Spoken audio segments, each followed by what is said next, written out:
It's week 35 of A Year of Wisdom. Let's get to reading.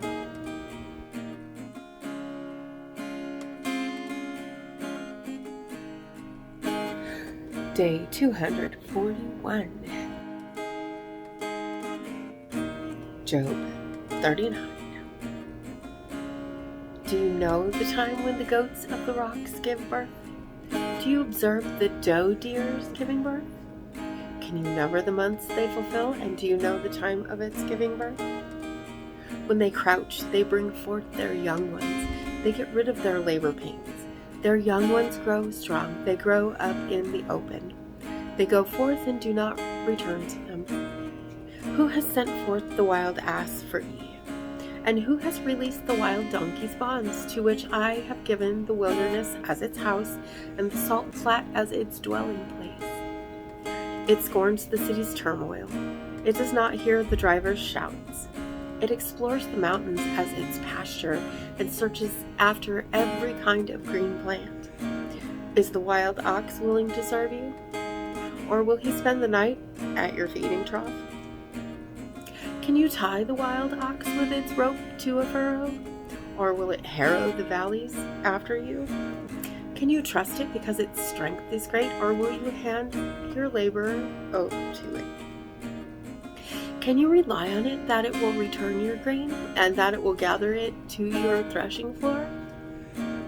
The wings of the female ostrich flap. Are they the pinions of the stork or the falcon? Indeed, it leaves its eggs to the earth, and it lets them be warmed on the ground, and it forgets that a foot might crush an egg, and a wild animal might trample it. It deals cruelly with its young ones, as if they were not its own, as if without fear that its labor were in vain, because God made it forget wisdom, and He did not give it a share in understanding. When it spreads its wings aloft, it laughs at the horse and its rider. Do you give power to the horse? Do you clothe its neck with a mane? Do you make it leap like the locust? The majesty of its snorting is terrifying. They paw in the valley, and it exults with strength. It goes out to meet the battle. It laughs at danger and is not dismayed, and it does not turn back from before the sword. Upon it the quiver rattles, along with the flash of the spear and the short sword. With roar and rage it races over the ground, and it cannot stand still at the sound of the horn. Whenever a horn sounds, it says, "Aha!" and it smells the battle from a distance, the thunder of the commanders and the war cry. Does the hawk soar by your wisdom? Does it spread its wings to the south? Or does the eagle fly high at your command and construct its nest high? It lives on the rock and spends the night on the rock point and the mountain stronghold. From there it spies out the prey. Its eyes look from far away, and its young ones lick blood greedily. And where the dead carcasses are, there they are. Proverbs 29. A man who is reproved being stubborn of neck, suddenly he will be broken, and there will not be healing. When the righteous are numerous, the people will rejoice, but when the wicked are ruling, people will groan. A man who loves wisdom will make his parents glad, but the friend of prostitutes will squander his wealth. By justice a king gives stability to a land, but a man of bribes will ruin it. A strong man who flatters his neighbor is spreading a net for his feet.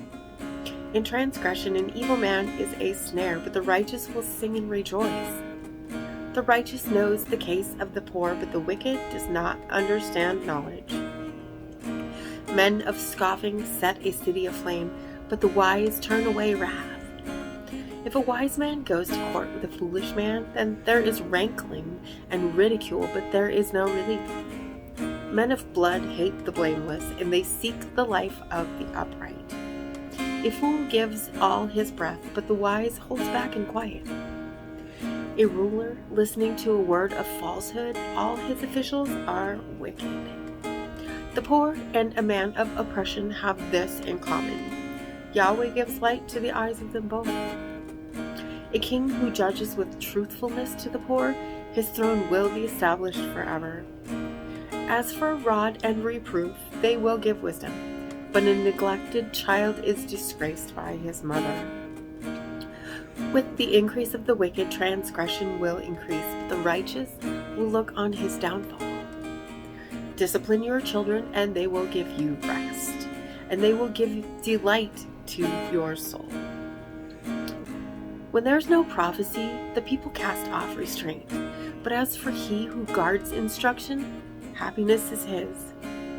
By words a servant is not disciplined, for he will understand, but there is no giving heed.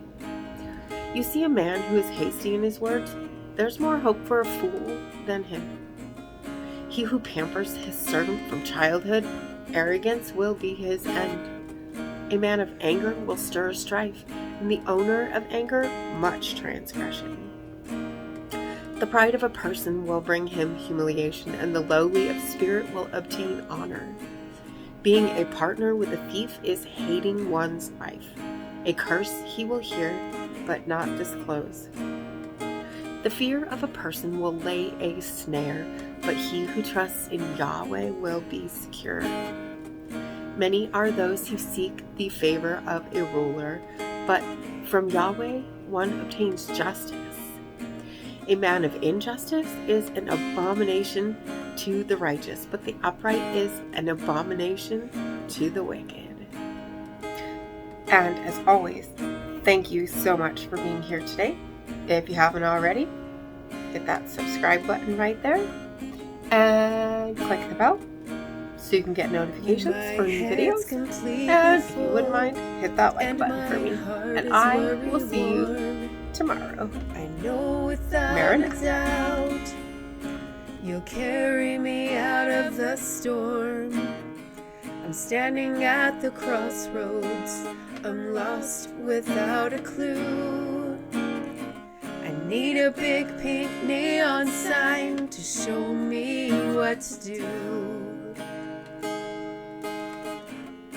I thank you, Lord. It glorifies you when you're the only answer. I praise you, Lord, for holding what's too much for me. And I'm amazed by you, Lord, because nothing's too big and nothing's too small to lay at your feet.